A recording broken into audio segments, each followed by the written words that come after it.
you, because understanding this is how you stop personalizing behavior that was never about love in the first place. When a narcissist experiences long no contact, what is injured is not love, attachment, or emotional bonding. It is the ego. This distinction matters because narcissistic psychology is not organized around mutual connection. It is organized around regulation of self-worth. Other people function as external regulators, mirrors that stabilize an otherwise fragile internal identity. When that mirror disappears, the narcissist does not feel sadness in the way a healthy person would. They feel destabilization, disorientation, and threat. What looks like missing you is actually the loss of a stabilizing function you once served. You validated their importance, you reacted to them, you centered them emotionally. No contact removes that supply abruptly and without negotiation. The nervous system of a narcissist interprets this not as a relationship ending, but as an attack on the self. This is why their reactions often seem disproportionate, delayed, or oddly performative. The internal experience is not grief, it is exposure. Healthy grief involves reflection, accountability, and integration of loss. Ego injury involves defense. The narcissist responds by devaluing you internally, rewriting history, or constructing narratives where they were superior, indifferent, or unaffected. This is not lying in the traditional sense. It is psychological self-preservation. Accepting that they lost someone who chose to leave permanently would require acknowledging limits, flaws, and dependence, things their psyche is built to avoid. Long no contact intensifies this injury because it removes the possibility of repair on their terms. There is no argument to win, no reaction to provoke, no emotional leverage to pull. Silence communicates something far more threatening than anger ever could, that they are no longer central. That is why narcissists often oscillate between contempt and fixation during prolonged no contact. One moment they dismiss you as irrelevant. The next, they obsess over whether you still think about them. Both reactions serve the same purpose, restoring a sense of dominance. Importantly, this ego injury does not automatically lead to insight or change. Pain alone does not produce growth when the personality structure is rigid. Instead, the narcissist searches for ways to numb, displace, or reverse the injury. New sources of validation may be pursued. Old connections may be tested. Indirect surveillance may increase. All of it is an attempt to escape the unbearable implication introduced by your absence, that their sense of self was dependent, and that dependence was exposed when you stopped participating. Silence is not experienced by a narcissist as neutrality or space. It is experienced as rejection. In healthy psychology, silence can mean reflection, regulation, or acceptance. In narcissistic psychology, silence is interpreted through a threat-based lens. When you stop responding, explaining, defending, or reacting, the narcissist does not assume you are healing. They assume they have been dismissed, demoted, or replaced in importance. This is because their sense of value is relational and hierarchical, not internal. Attention equals existence. Withdrawal of attention feels like erasure. No contact removes the feedback loop they rely on to locate themselves psychologically. Your reactions once confirmed that they mattered, that they could influence your emotional state, that they occupied mental space. Silence collapses that confirmation. It introduces uncertainty they cannot tolerate. They begin asking internally, not how are they doing, but what does this say about me? The absence of data becomes a narrative vacuum. and that vacuum is quickly filled with assumptions of rejection, humiliation, or loss of status. This is why silence provokes such intense internal reactions, even when no outward behavior is visible. The narcissist may appear calm, detached, or indifferent, but internally they are running comparisons, constructing scenarios, and scanning for evidence that restores their significance. They may convince themselves you are suffering, missing them, or secretly hoping for contact. These fantasies are not about you returning. They are about neutralizing the meaning of your silence.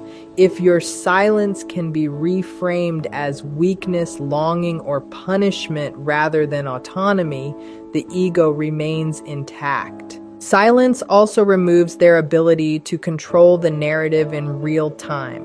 When you engage, they can steer conversations, provoke emotional responses, or rewrite events through gaslighting. When you disengage, the story freezes in an unresolved state they cannot edit.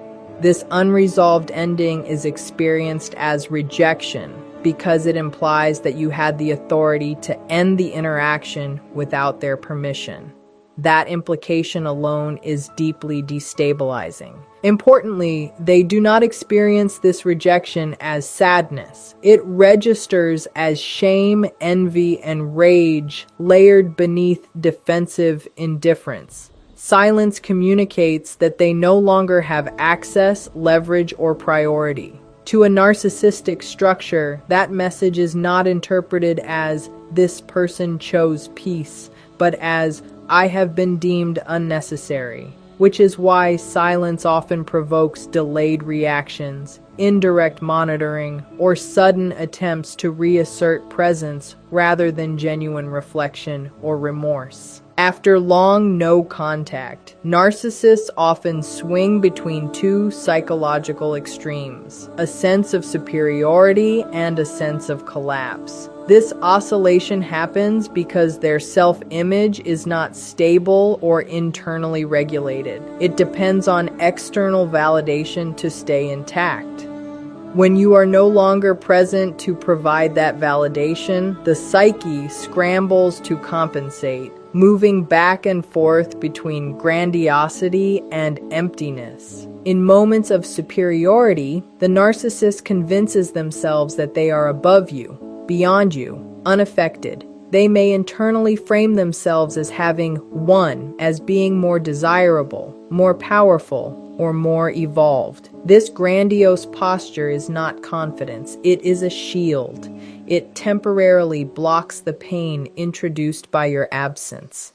By elevating themselves and diminishing you, they avoid confronting the possibility that they were emotionally dependent on someone who chose to walk away. But this state cannot hold for long. Without ongoing reinforcement, the inflated self-image collapses. This is when the internal experience shifts into emptiness, agitation, or despair. The narcissist may feel restless, bored, irritable, or emotionally numb without understanding why. These sensations are not consciously linked to missing you. They are the result of losing a regulating object. You once helped anchor their emotional equilibrium. Without that anchor, the internal structure destabilizes. The collapse phase is often quiet and hidden. Narcissists are highly motivated to conceal vulnerability, even from themselves. Instead of acknowledging distress, they may distract through work, substances, new relationships, or compulsive behaviors. Alternatively, they may replay old interactions, fantasize about future recognition, or mentally rehearse scenarios where they regain control. The goal is always the same: escape the discomfort of insignificance. What makes this oscillation particularly confusing for others is that it can happen without any outward communication. One day they feel superior and dismissive. The next, they feel threatened and obsessed. These internal swings explain why narcissists sometimes return unexpectedly after long silence, or why they suddenly act as though the connection never mattered. Both extremes serve the same psychological function: protecting the fragile core from confronting dependency and loss. This pattern does not resolve on its own. Without insight and sustained self-reflection, the narcissist remains trapped between inflation and collapse, using others as tools to stabilize their internal world. Long no contact removes one such tool. The resulting instability is not a sign of healing or love. It is the exposure of a system that cannot maintain equilibrium without external reinforcement. After long no contact, a narcissist's memory does not function as a neutral record of events. It becomes an adaptive defense system. Their mind begins to reorganize the past in a way that protects their self-image from threat. This is not a conscious decision to lie, but an unconscious restructuring of reality designed to reduce psychological pain. When you leave and stay gone, the original narrative that they were admired, central, and indispensable is challenged. To tolerate this challenge, the past itself must be altered. Details that once showed your loyalty are minimized or erased.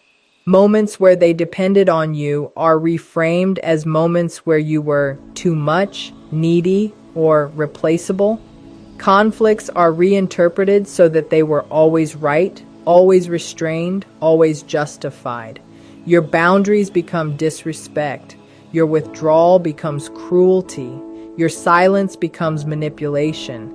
This revision allows them to preserve an image of superiority while avoiding the shame of abandonment. What makes this process powerful is that it feels real to them.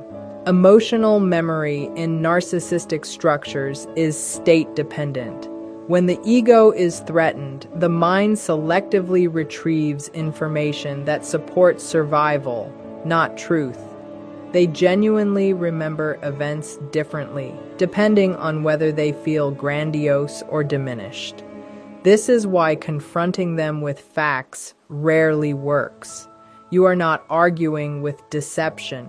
You are confronting a self-protective identity system. Long no contact accelerates this rewriting because there is no external correction. When you are present, your reactions, reminders, and boundaries limit how far the narrative can drift. When you are absent, the story can be edited without resistance. Over time, they may come to believe that the relationship was insignificant, that you were flawed from the beginning, or that they were the one who emotionally disengaged first. These beliefs reduce the sting of your absence and restore a sense of control. This is also why delayed hoovering can feel surreal. When they reappear months or years later, they may reference a version of the past that bears little resemblance to your lived experience. They are not trying to understand you.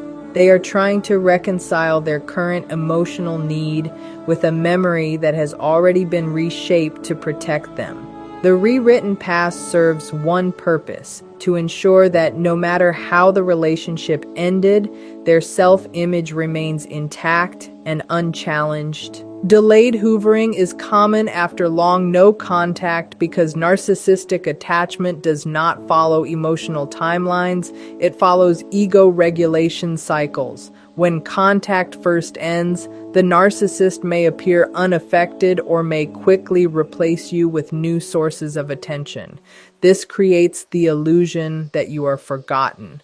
In reality, you are being placed on a psychological shelf. As long as other sources of validation are working, there is no urgency to return. The narcissist's nervous system is temporarily regulated elsewhere. Time is what makes the hoover delayed. New supply loses novelty. New relationships fail to stabilize the deeper insecurity. External validation fluctuates, but the unresolved rupture created by your absence remains stored. Long no contact transforms you from a real person into a symbolic object. You represent proof of rejection, autonomy, and loss of control. When their current coping mechanisms weaken, the mind returns to unresolved symbols, not out of longing, but out of unfinished business. The Hoover is not accidental because it is usually triggered by an internal drop in self-worth, not by memory of love. Stress, aging, loss, humiliation, or perceived failure can activate it. At that moment, the narcissist is not thinking about who you are now. They are thinking about who you once were to them, a reliable source of regulation. Reaching out becomes an attempt to reassert relevance and reverse the meaning of your silence. This is why delayed Hoovers often feel strangely timed and emotionally disconnected. They may occur years later with casual messages, vague apologies, or sudden nostalgia. The goal is not repair, it is testing access. If you respond even neutrally, the narcissist receives confirmation that they still occupy psychological space. That confirmation temporarily soothes the original ego injury caused by no contact. Importantly, the delay allows them to approach without accountability. Time blurs context. They may act as if nothing significant happened or as if enough time has passed that consequences should no longer apply. This protects them from confronting the original rupture. A delayed Hoover is an attempt to bypass responsibility while reclaiming influence. Long no contact is what makes delayed Hoovering possible. The absence preserves you as an unresolved object rather than a fully processed loss. The narcissist does not move on internally in linear time. They cycle. When regulation fails elsewhere, they return psychologically to where control was once reliable. The delay is not distance, it is incubation. After long no contact, narcissists often avoid direct outreach and instead shift into indirect monitoring. This is not restraint or respect for boundaries. It is a strategy shaped by fear of rejection and the need to maintain psychological control without risking humiliation. Direct contact carries the possibility of being ignored, blocked, or dismissed. Outcomes that would confirm the very ego injury they are trying to avoid. Indirect observation feels safer because it allows them to gather information while preserving the illusion of power. They may check your social media repeatedly, even if they never engage. They may ask mutual acquaintances casual questions framed as indifference. They may monitor your achievements, your emotional tone, your visibility, and your absence. This behavior is not curiosity about your well-being, it is data collection. They are assessing whether you are suffering, thriving, or thinking about them. Each piece of information is used to regulate their internal state. Indirect stalking serves multiple psychological functions at once. It reassures them that you still exist in a form they can observe. It allows them to fantasize narratives without confrontation. It also keeps the door psychologically open while avoiding the vulnerability of direct rejection. If they see signs that you are struggling, they may feel superior. If they see signs that you are thriving, they may feel threatened or compelled to reinsert themselves. Either way, your life remains a reference point for their self-evaluation. This behavior also reflects their need for control without accountability. Direct contact would require acknowledging the rupture, the silence, and the reason you left. Indirect observation allows them to bypass responsibility entirely. They can remain passive while still feeling involved. They can imagine influence without earning it. This is especially common when the narcissist senses that their previous tactics would no longer work or that you have emotionally detached. What makes this particularly unsettling is that it can continue for long periods without you being aware of it. Because there is no overt interaction, it appears as though they have moved on. Internally, however, they are tracking changes, comparing timelines, and maintaining a psychological thread that has not been released. This is not attachment in a healthy sense. It is surveillance driven by insecurity. Indirect stalking also preserves the possibility of future re-entry. By staying informed, they believe they can time a Hoover more effectively or craft an approach that bypasses your defenses. The monitoring is not about connection. It is about maintaining relevance without risking exposure. Your absence removes access, but as long as they can observe from a distance, they can avoid fully confronting the finality of your disengagement. When you disappear from a narcissist's life for a long time, your absence does not register as a simple loss of relationship. It threatens the structure of their identity. Narcissistic identity is not built from internal continuity or self-reflection. It is assembled through roles they occupy in other people's lives: the admired one, the needed one, the powerful one. When you are no longer there to confirm that